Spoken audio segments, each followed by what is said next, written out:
Hello students, welcome back to my YouTube channel DTC. और आज मैं आपको क्वाड्रेटिक इक्वेशन के बारे में बताऊंगी किस तरीके से है, क्या होता है और किस तरीके से आप इसको सॉल्व करते हैं। ठीक है, छोटा सा इंट्रोडक्शन। तो देखिए, अगर आपके पास क्वाड्रेटिक पॉलिनोमियल्स, तो मैंने आपको अपनी लास्ट वीडियो में क्वाड्रेटिक पॉलिनोमियल का चैप्टर पढ़ाया था, ठीक वैसे ही है ये भी क्वाड्रेटिक पॉलिनोमियल की तरह। अगर सपोज दैट आपके पास जो है, लेट हमने कर लिया, let f x is quadratic polynomial. हमारे पास कोई क्वाड्रेटिक पॉलिनोमियल है एफ एक्स, ठीक है। तो अगर हम f x equal to zero लेते हैं, अगर हम f x equal to zero लेते हैं तो यही हमारा क्वाड्रेटिक इक्वेशन होता है। सपोज दैट मैंने मान लिया कि हमारे पास लेट इक्वेशन हमारे पास कौन सी है, a x square plus b x plus c is equal to zero. मैंने क्या बताया, f x equal to zero के फॉर्म में अगर कोई इक्वेशन है और एफ एक्स क्या है, क्वाड्रेटिक पॉलिनोमियल है, ठीक है। तो क्वाड्रेटिक पॉलिनोमियल के फॉर्म में अगर कोई इक्वल टू में ज़ीरो दे रखा है तो यही हमारा क्वाड्रेटिक इक्वेशन कहलाता है, ठीक है। क्वाड्रेटिक इक्वेशन ये हमारा हो गया आपका क्वाड्रेटिक इक्वेशन। अब जो है, मैंने लास्ट बताया था अपनी लास्ट वीडियो में कि क्या होता है वो इक्वेशन जिसमें x y z p q कोई भी वेरिएबल आपके पास हो, ठीक है। सेम वेरिएबल होगा, अगर एक्स होगा तो एक्स एक्स एक्स ही मिलेगा पूरा, वाई होगा तो पूरे में वाई मिलेगा, जेड मिलेगा जेड होगा तो जेड मिलेगा, ठीक है, कॉन्स्टेंट को छोड़ करके, है ना। तो जिसमें वेरिएबल की हाईएस्ट पावर 2 होती है, जैसे यहाँ पे हमारा इक्वेशन है a x square plus b x plus c is equal to zero. तो इसमें वेरिएबल हमारा क्या है, एक्स है, और एक्स की हाईएस्ट पावर क्या है, 2। अगर एक्स की हाईएस्ट पावर जो वेरिएबल की हाईएस्ट पावर अगर 2 होती है तो वो हमारा क्वाड्रेटिक पॉलिनोमियल कहलाता है। और क्वाड्रेटिक पॉलिनोमियल के इक्वल में अगर हम ज़ीरो लेते हैं, है ना, तो वो हमारा क्वाड्रेटिक इक्वेशन होता है। और इसमें क्या है, जो हमारा ए बी सी है, ठीक है स्टूडेंट, ए बी सी जो है एक रियल नंबर से बिलोंग करता है। इसे इस तरीके से लिखेंगे, ए बी सी किससे बिलोंग कर रहा है, belongs to a real number यानी 1 2 3 4 एटसेट्रा। बाई में भी हो सकता है, पॉइंट में भी हो सकता है, रियल नंबर तो हमारा वही होता है, ठीक है। माइनस में भी हो सकता है, तो वो ए बी सी जो होगा वो हमारा रियल नंबर से बिलोंग करेगा। और एक और बात एंड दूसरी बात ये भी कहता है कि a does not equal to zero. इस बात का आपको ध्यान रखना है कि a does not equal to zero. क्यों? बिकॉज अगर ए ही हमारा ज़ीरो हो जाएगा तो ये वेरिएबल हमारा जो एक्स स्क्वायर है उसको भी ज़ीरो कर देगा, है ना। जब इसको ज़ीरो कर देगा तो यानी कि ये पूरा पोर्शन हमारा ज़ीरो हो गया, तो ये एक क्वाड्रेटिक इक्वेशन नहीं रह जाएगा, फिर ये लीनियर पॉलिनोमियल हो जाएगा, है ना।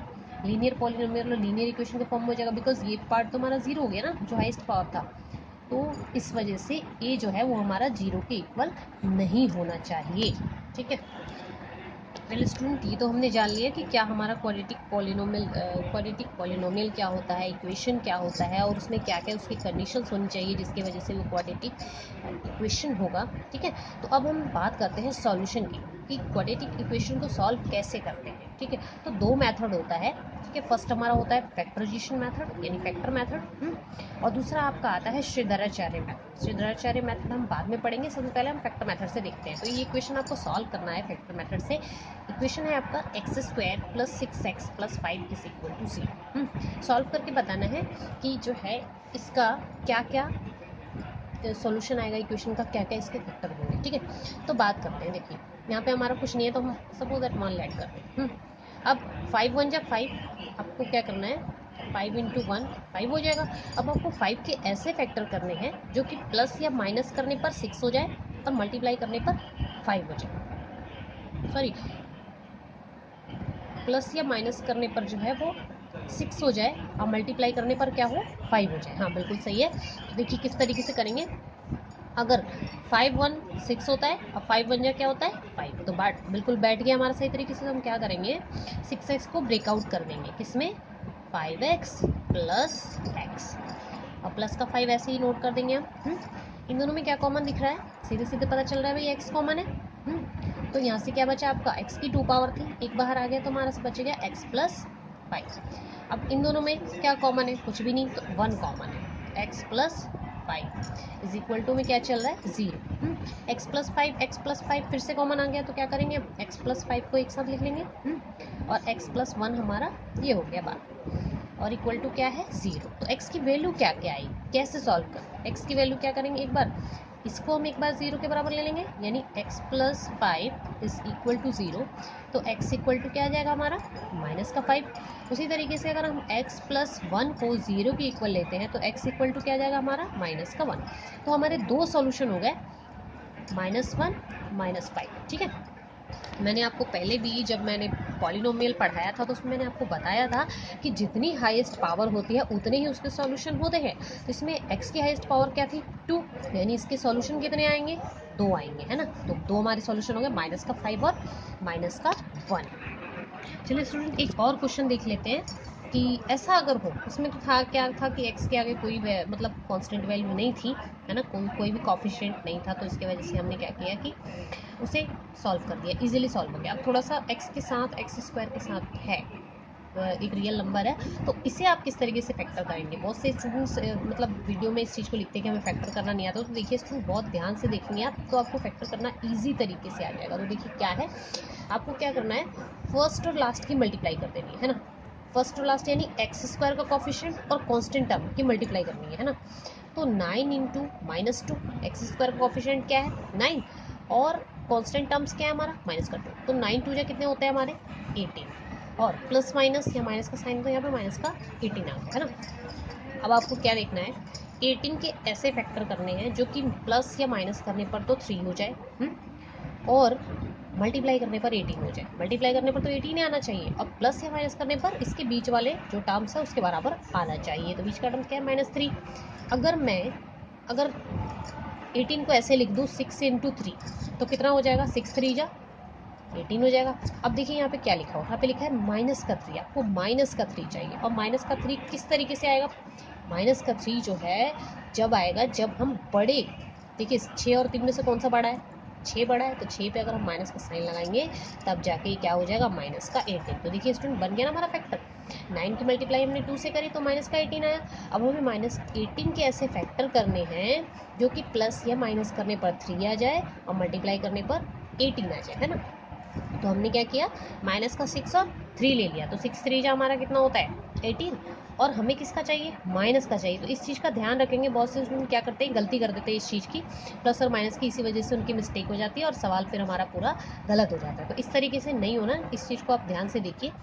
आपको अगर माइनस का चाहिए तो आप बड़े पे माइनस का साइन लगाएंगे, और अगर प्लस का चाहिए होगा तो बड़े पे प्लस का साइन लगाएंगे, ठीक है। तो ये हो गया हमारा। चलिए हम -3x को लिख लेते हैं क्या, माइनस का 6x प्लस का 3x माइनस के 2 इज इक्वल टू 0। अब देखिए इन दोनों में कॉमन क्या है ना, x तो कॉमन है ही, सीधा सीधा पता चल रहा है। अब कोई ऐसा टेबल जिसमें 9 भी आता हो और 6 भी आता हो, तो वो कौन सा है हमारा, 3 है। तो यहाँ से क्या हो गया, 3 3 जा 9 माइनस 3 2 जा 6, ये बच गया। अब इन दोनों में तो आपको कुछ भी कॉमन नहीं, जहाँ स्टूडेंट्स कुछ भी कॉमन नहीं होता है वहाँ पे हम 1 लेते हैं, और फिर बाद में क्या बचा यहाँ से, 3x minus 2 equal to 0। 3x minus 2, 3x minus 2 फिर से कॉमन आ गया, 3x माइनस 2 हमने एक बार लिख दिया। अब बचा क्या हमारा, 3x plus 2 is equal to 0। तो ये हो गया हमारा। अब क्या करेंगे, x की वैल्यू निकालेंगे ना, सॉल्यूशन पूछा है कि किस तरीके से सॉल्यूशन करते हैं, तो हम x की वैल्यू निकालें। तो एक बार क्या करेंगे, 3x माइनस 2, यहाँ पे 3x प्लस 1 है, सॉरी फॉर दैट, हाँ। तो 3x माइनस 2 के 0 इक्वल ले लेंगे, 3x minus 2 is equal to 0, 3x is equal to 2, और x की वैल्यू कितनी आ गई भाई, 2/3।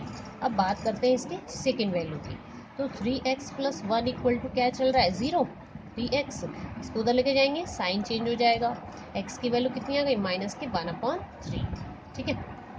तो ये हमारे दो सॉल्यूशन हो गए, इस तरीके से हम सॉल्व करेंगे।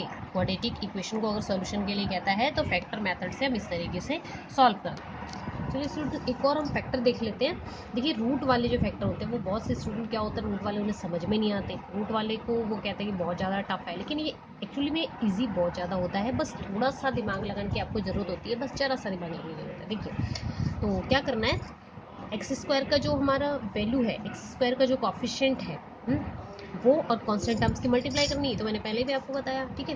तो √3 इंटू इसकी कांस्टेंट टर्म्स की 7√3, तो देखिए क्या होगा, √3 3 हो जाएगा, इंटू क्या बचा 7, 7 3 जा कितने होते हैं 21।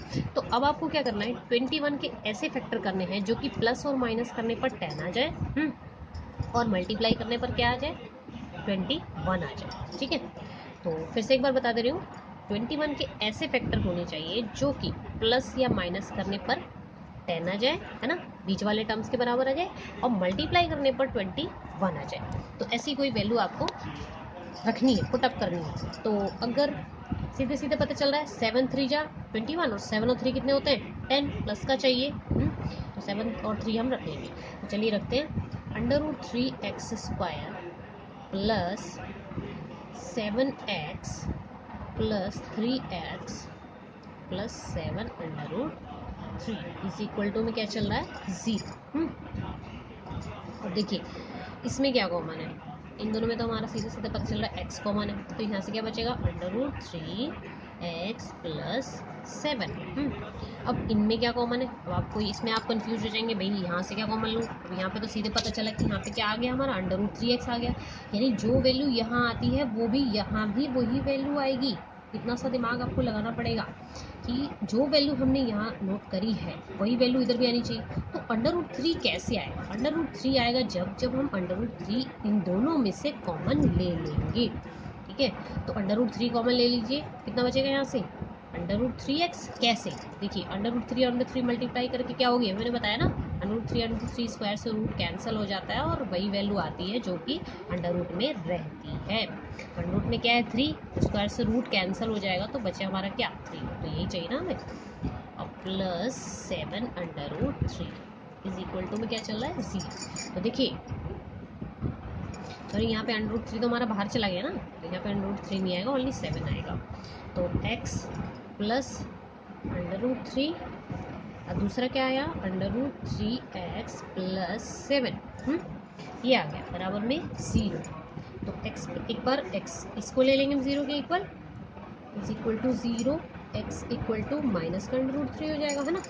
एक बार इसको 0 के इक्वल ले लीजिए, दूसरे वाले को 3x plus 7 equal to 0, √3x equal to में माइनस का कर देंगे, माइनस का 7 हो जाएगा, तो x की वैल्यू क्या आ जाएगी, माइनस का 7 और √3। तो ये हमारे इसके दो सॉल्यूशन हो गए हैं। इस तरीके से हम सॉल्व करते हैं अंडर रूट वाली वैल्यू।